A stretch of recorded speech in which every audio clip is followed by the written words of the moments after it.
بسم اللہ الرحمن الرحیم۔ محترم ناظرین، السلام علیکم۔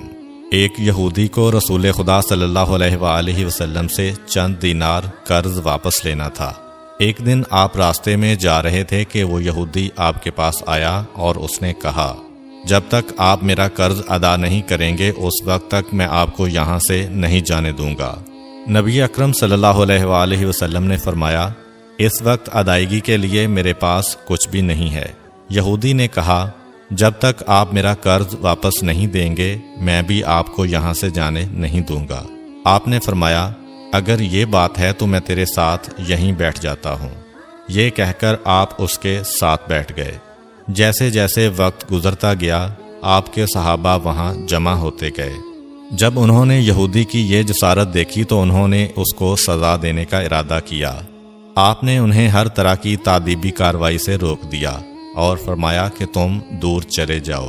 حکم رسول کے تحت صحابہ دور چلے گئے۔ سورج لمحہ بلمحہ گرم ہو رہا تھا اور اس کی تپش سے آپ کو اذیت پہنچ رہی تھی، یہاں تک کہ آپ کے چہرہ اطہر سے پسینہ بہنے لگا۔ اس کے باوجود آپ نے کسی طرح کے غصہ کا اظہار نہ کیا اور کوئی سخت جملہ نہ کہا۔ آپ سارا دن وہیں بیٹھے رہے اور ظہر، عصر اور مغرب و عشاء کی نمازیں وہیں پڑھیں۔ پھر رات چھا گئی۔ آپ نے رات بھی وہیں بسر کی اور فجر کی نماز بھی وہیں پڑھی۔ صحابہ یہودی کو ڈرانے دھمکانے لگے۔ آپ نے فرمایا، تم اس سے یہ کیسا سلوک کر رہے ہو؟ صحابہ نے کہا، یا رسول اللہ، اس کی یہ جرت کہ آپ کو یرغمال بنا کر اپنے پاس بٹھا لے۔ حضرت صلی اللہ علیہ وآلہ وسلم نے فرمایا، اللہ نے مجھے اس لیے نہیں بھیجا کہ میں کسی ہم پیمان یا کسی اور پر ظلم کروں۔ جب دن چڑھا تو یہودی نے کلمہ اسلام پڑھتے ہوئے کہا، اشہد ان لا الہ الا اللہ و اشہد ان محمدً عبدہ و رسولہ۔ میں اپنی دولت کا ایک حصہ راہ خدا میں دیتا ہوں۔ میں نے آپ کو اس لیے نہیں روکا تھا کہ میں آپ کی توہین کروں۔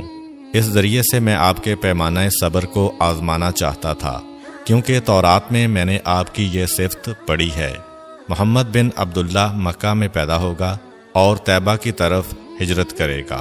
وہ تندخو اور سخت مزاج اور بیہودہ گوئی کرنے والا نہ ہوگا اور کوئی جھوٹی بات زبان سے نہیں کہے گا۔ اس طرح سے میں نے آپ کو یہاں رکھ کر اس بات کی تصدیق کی ہے کہ تورات نے بالکل سچ کہا تھا۔ رسول اکرم صلی اللہ علیہ وآلہ وسلم مبعوث برسالت ہونے کے 3 سال بعد تک خفیہ طور پر دعوت اسلام دیتے رہے۔ اس کے بعد اللہ تعالیٰ نے آپ کو حکم دیا کہ آپ کھل کر اللہ کا پیغام پہنچائیں اور لوگوں کو خدا کی طرف دعوت دیں۔ ایام حج شروع ہوئے تو پورے جزیرۃ العرب سے لوگ مکہ کی طرف آنا شروع ہوئے۔ نبی اکرم صلی اللہ علیہ وآلہ وسلم کوہ صفا پر چڑھے اور آپ نے بلند آواز سے فرمایا، لوگو، میں اللہ کا رسول ہوں، تم اللہ رب العالمین پر ایمان لے آؤ۔ لوگ آپ کی طرف متوجہ ہوئے اور انہوں نے تعجب سے یہ اعلان سنا اور سب کی خواہش ہوئی کہ وہ اعلان کرنے والے کو دیکھیں۔ پھر آپ صفا سے اتر کر مروہ آئے اور وہاں پر بھی آپ نے 3 بار یہی اعلان کیا۔ جب ابو جہل نے حضرت صلی اللہ علیہ وآلہ وسلم کا یہ اعلان سنا تو اسے سخت غصہ آیا۔ اس نے زمین سے ایک پتھر اٹھا کر آپ کی پیشانی پر مارا، جس سے آپ کی پیشانی زخمی ہو گئی، خون بہنے لگا اور آپ کا پورا چہرہ لہو لہان ہو گیا۔ اس کے بعد تمام مشرکین آپ کو پتھر مارنے لگے۔ نبی اکرم صلی اللہ علیہ وآلہ وسلم مجبور ہو کر کوہ ابو قبیس پر چڑھ گئے اور ایک چٹان کے پیچھے جا کر چھپ گئے۔ مشرکین نے بھی آپ کا تعاقب کیا لیکن آپ انہیں کہیں دکھائی نہ دیے۔ ناکام و نامراد ہو کر انہیں واپس آنا پڑا۔ اسی اثناء میں ایک شخص نے حضرت علی علیہ السلام کو اس واقعہ کی اطلاع دی اور کہا کہ میرا خیال یہ ہے کہ محمد مارے جا چکے ہیں، نعوذ باللہ۔ یہ سن کر حضرت علی علیہ السلام کو شدید دکھ ہوا اور آپ ام المومنین حضرت خدیجہ الکبریٰ سلام اللہ علیہ کے پاس آئے اور ان سے کہا، میں نے سنا ہے کہ مشرکین نے رسول خدا صلی اللہ علیہ وآلہ وسلم پر سنگ باری کی ہے اور بعض لوگوں کا یہ گمان ہے کہ نبی اکرم شہید ہو گئے ہیں۔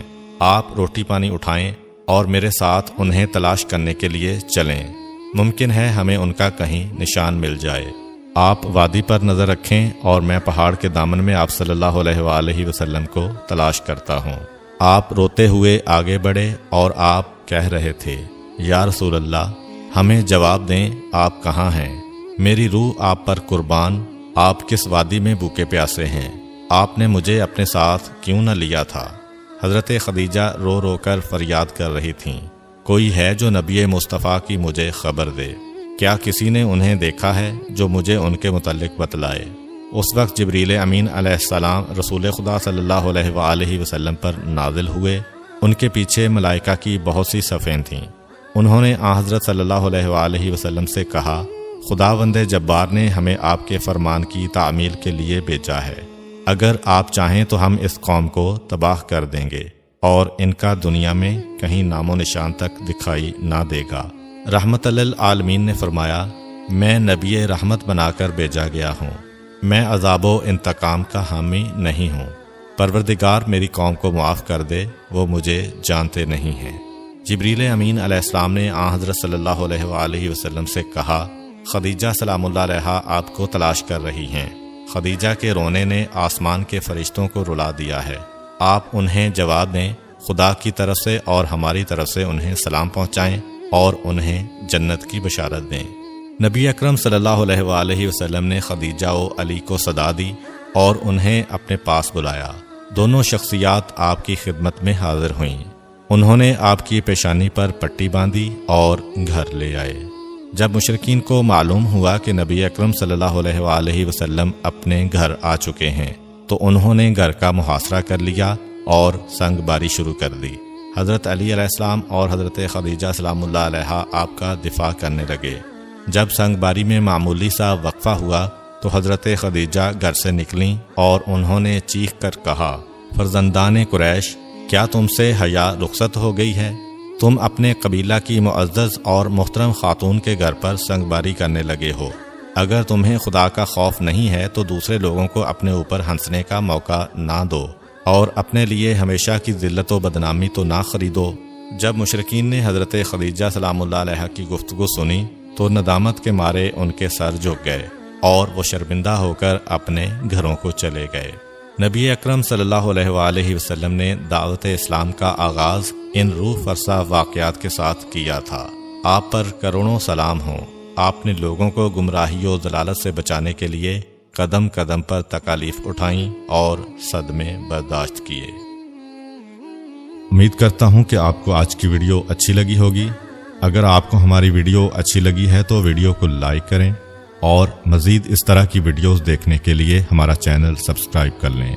ملتے ہیں نیکسٹ ویڈیو میں، اجازت دیجیے، اللہ حافظ۔